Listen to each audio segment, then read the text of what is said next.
encontramos en la historia del tejo como en uno de esos laberintos que estuvieron de moda en los jardines ingleses del siglo XVIII. Esta tradición se mantiene hoy día gracias a arquitectos paisajistas como el belga René Pécher, autor entre otras obras del laberinto del Museo Van Buren en Bruselas. Al igual que sus precursores clásicos, él también utiliza el tejo en sus laberintos. ¿Por qué? Porque es una planta muy fácil de tallar, resistente en muchos terrenos, y aunque se le limite el crecimiento, no se expandirá con exceso. Y hasta se dice que hay tejos que son de la época de Jesucristo. Es entre los árboles uno de los más antiguos. Y mire, hasta qué punto es homogéneo. Es extraordinario. Usted puede mover todo eso y sigue apretado. Era el príncipe de Chimay, que poseía no tejos sino cotoneasteres, prietos, pero muy prietos, y cuando los movía decía, mire, parecen nalgas de emperatriz. Pues si me permite, es una materia muy plástica, ¿no? Fabuloso, pues por eso se puede dar las formas que uno quiere, de gallos, de gallinas, de zorros, lo que se quiera.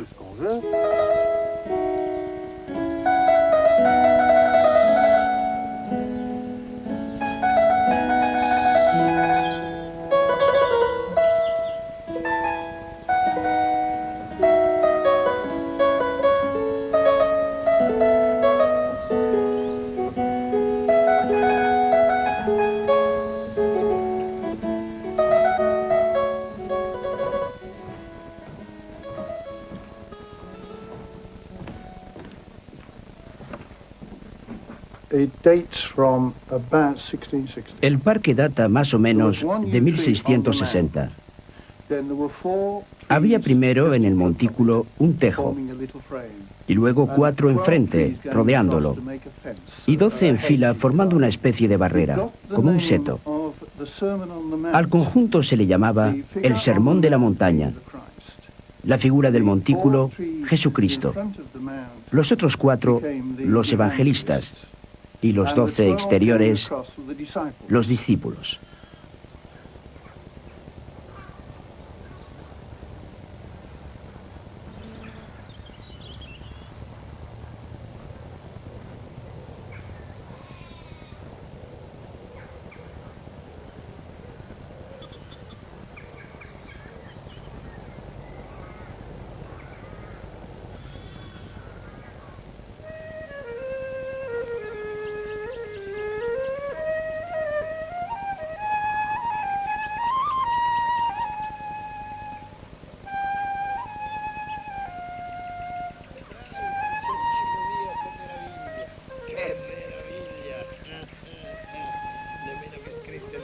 Della rosa sarebbe capace di descrivere la bellezza di questo mio giardino.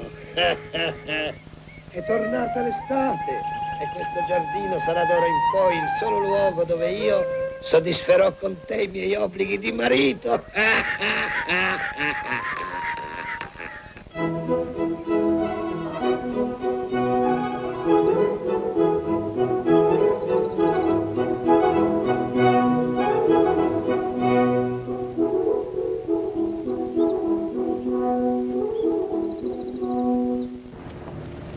El mayor bosque de tejos de Europa y quizá del mundo está en Inglaterra, en Kingley Hall, con no menos de 30.000 árboles.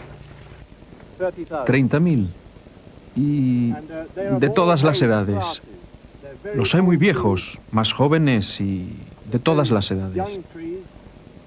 Cada árbol es pues como un monumento. Pues algunos de ellos, cuando los vea, créame, son verdaderos monumentos. Ahí hay uno muy grande. Tendrá unos 500 años y puede que 8 metros de circunferencia. Unos son machos, otros hembras. Mitad y mitad.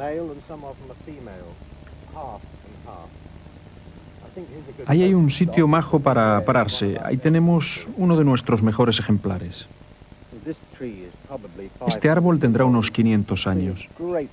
Es un árbol muy viejo, verdaderamente una antigüedad. Ha sufrido mucho, ha tenido montones de desgracias. Vientos y tempestades lo han maltratado y está bastante deteriorado, también a causa de la guerra, pues las tropas disparaban y las bombas caían. Pero logró sobrevivir, y yo diría que vivirá unos 200 o 300 años más.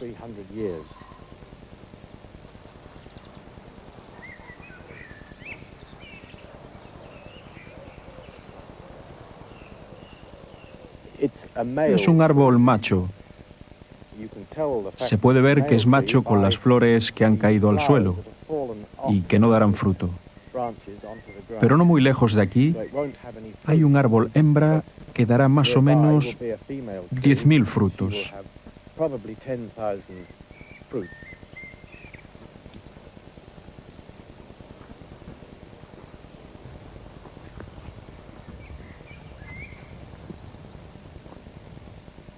¿No era el tejo en la antigua cultura celta algo así como un árbol sagrado? Sí, se pensaba que tenía propiedades mágicas porque está siempre verde y no pierde las hojas en invierno. Y entonces se pensaba que daba la vida eterna al espíritu. Y es por lo que las primeras iglesias y los lugares de culto estaban situados cerca de los bosques de tejos, donde se celebraban todo tipo de ritos. Por ejemplo, se ponían hojas de tejo en las tumbas para ayudar a los espíritus a ganarse el Valhalla, el paraíso celeste.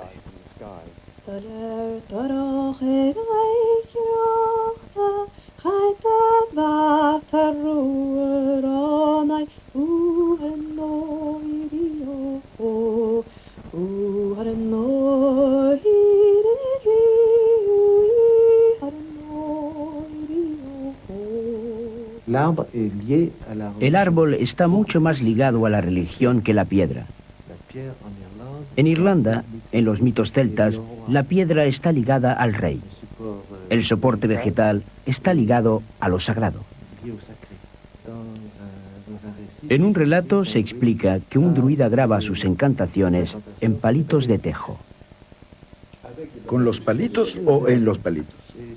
En los palitos, y estos sirven luego para las encantaciones. Claro, no se han encontrado palitos de tejo en los que se hayan grabado sonogramas. Todo esto pertenece a los tiempos precristianos, que carecen de testimonios.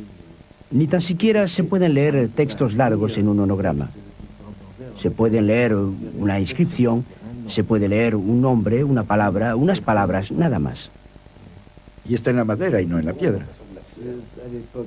En la época precristiana se hace en la madera. Los sonogramas cristianizados se han utilizado después en la piedra para marcar una tumba. Con la inscripción onográmica se le indicaba al muerto que ahí estaba su dominio definitivo, que ya no debía abandonar. Árboles paganos que se hicieron cristianos, hasta se dice que la cruz de Cristo estaba hecha de madera de tejo. El tejo ocupa un lugar privilegiado en los cementerios, tanto en Francia como en Inglaterra. Dice la leyenda que crece en la boca de los muertos, para quienes supone promesa de inmortalidad. Los árboles más viejos de Francia son los tejos de Normandía, como aquel del cementerio del Seto de Routot, de unos 1500 años, y en cuyo tronco hay una capilla.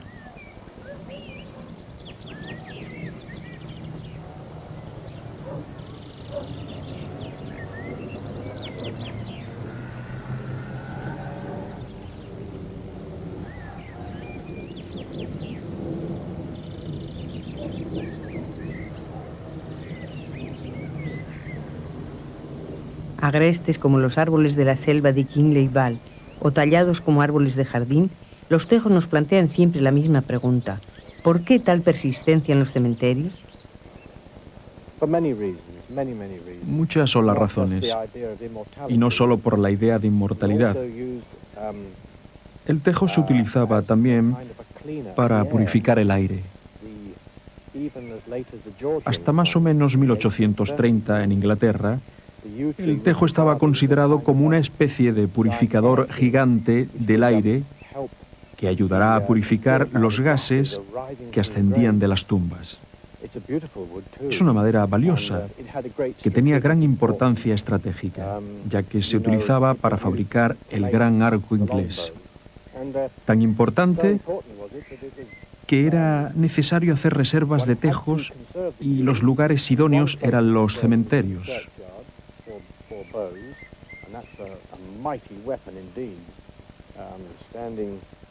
Era este arco un arma muy poderosa, más alta que yo y capaz de soportar una tensión muy fuerte, de unos 68 kilos, y de lanzar una flecha a varios centenares de metros. Era un arma estratégica, un arma espantosa, terrible en realidad.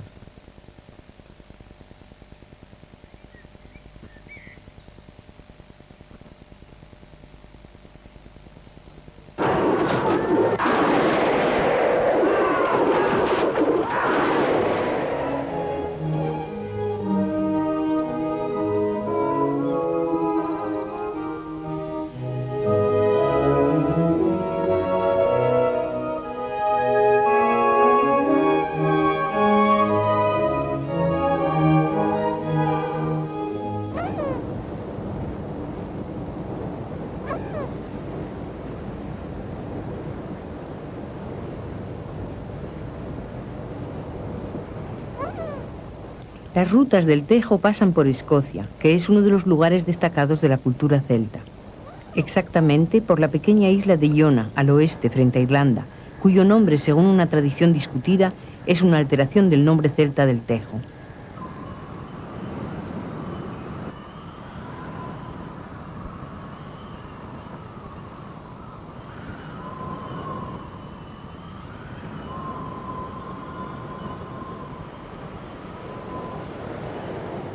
Es aquí donde los héroes de Julio Verne esperaban el famoso rayo verde al caer el día.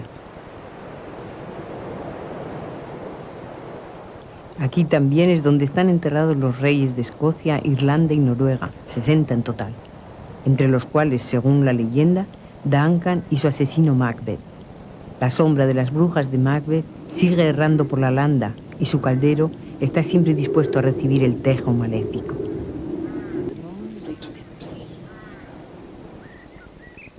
Si Shakespeare hace que se eche tejo en el caldero de las brujas, es porque sabía que este árbol era tremendamente tóxico. Los antiguos temían dormirse a su sombra, y Virgilio aconsejaba que se alejasen las colmenas del tejo para evitar que la miel fuese envenenada. Asimismo, se solía atar a los caballos de los coches fúnebres lejos de los tejos del cementerio, porque había ocurrido que alguno muriera por comer tejo durante el entierro. Los galos utilizaban el tejo para fabricar arcos y flechas emponzoñadas. De hecho, en latín, tejo se dice taxus, lo que significa pica o lanza, cercano del griego toxone, que evoca al mismo tiempo la flecha y el veneno. Estoy mirando a ver si los gamos han entrado en el bosque. Aquí hay 150 gamos y a menudo, durante el día, van a pastar en los campos de los alrededores y entran en el bosque para protegerse. Comen la corteza de los tejos y estropean mucho los árboles. ¿No es venenosa la corteza? Sí, es venenosa para nosotros. Si usted come la corteza del tejo, muere en 40 minutos. Lo mismo le ocurre a un caballo, pero a los gamos no les hace nada. Es la toxicidad del tejo lo que precisamente lo designa para los casos en los que hay que destruir las células enfermas. Por ejemplo, las células cancerosas, cuya proliferación hay que parar. Bien, tenemos una actividad magnífica en esta serie. Podríamos mirar sobre la serie Calce 18. Dame. ¿Qué? De acuerdo.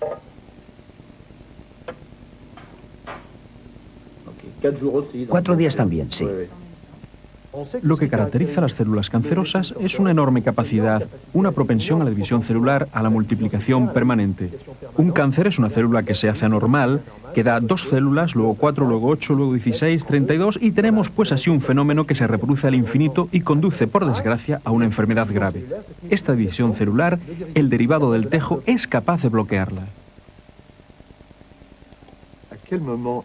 ¿En qué momento actúa este producto anticanceroso? Pues en el momento en el que el haz, que que vemos que se está formando, pues en ese momento los productos que se llaman antimitóticos, como el Taxol, como los alcaloides de la vinca-pervinca, impiden primero que se fabrique toda esa red y luego que migren los cromosomas.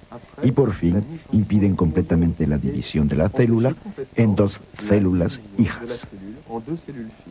Disponemos, pues, de un nuevo medicamento eficaz para el tratamiento de una enfermedad hasta hoy incurable, la recaída del cáncer de ovario. Mujeres que iban a morir mejoran. Una de estas pasa a la televisión americana para decir que gracias a un derivado del tejo sigue viva. Entonces el grupo de presión de los enfermos americanos exige poder disponer de este derivado. He perdido el pelo, el trabajo, un pecho. He perdido la salud y he perdido a mi compañero. No hay día que no sienta la pérdida de todo esto.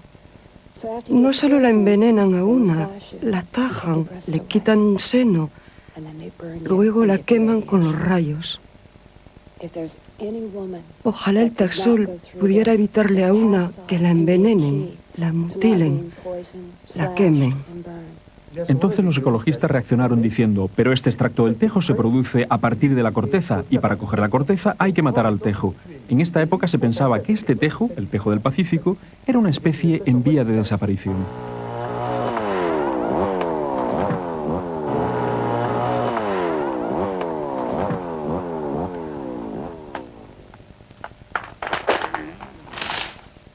Tuvimos pues ese tipo de problemas entre pacientes porque los medios informativos decían queremos los derivados del tejo y las asociaciones de ecologistas ni hablar de tocar a los tejos. Intentando evitar este escollo, unos investigadores franceses del Instituto Nacional de Investigación Científica consiguieron aislar una molécula semejante al Taxol, el Taxoter, que se extrae no de la corteza, sino de las hojas que se reproducen infinitamente.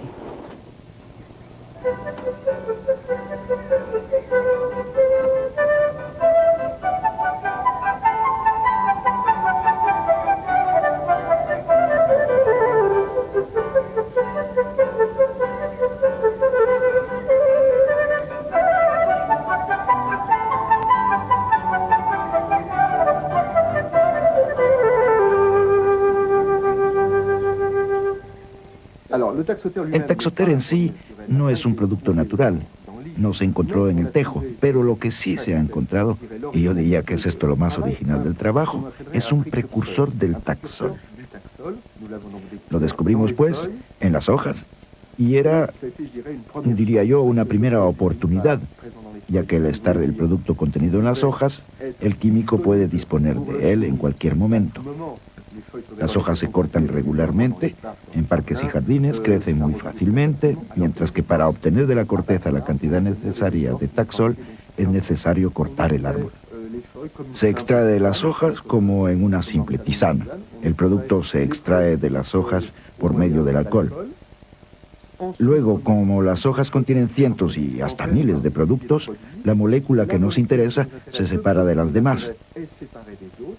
Se purifica y luego se transforma por vía química en 3 o 4 etapas hasta el Taxoter. Esta parte que vemos a la derecha de la pantalla es la que se ha extraído de las hojas, mientras que a la izquierda podemos ver lo que ha añadido la mano del químico, lo cual necesita algunas etapas más para ser injertado luego a la molécula natural y así formar el Taxoter. Nuestros colegas de Gif-Surivet han hecho un magnífico trabajo químico. Han podido sintetizar cierto número de moléculas derivadas del Taxol. Y un buen día recibí pues unos miligramos de un producto nuevo en el fondo de un tubo. Y este producto se ha estudiado comparativamente con el Taxol y se ha visto que era capaz de ejercer una actividad sobre las células cancerosas, más importante que la del Taxol.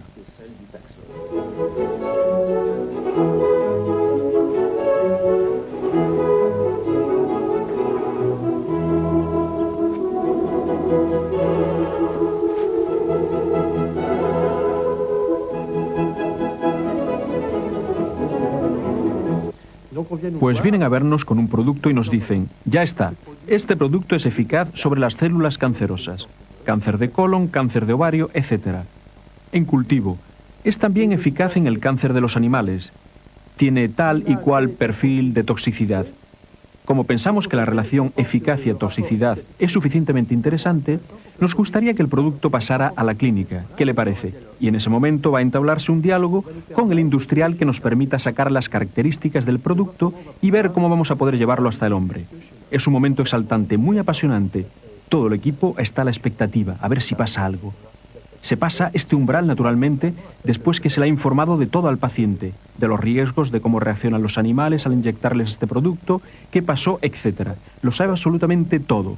Se firma lo que se llama un consentimiento instruido, y en ese momento va a recibir el primero en Francia, el primero en el mundo, una inyección de un producto nuevo.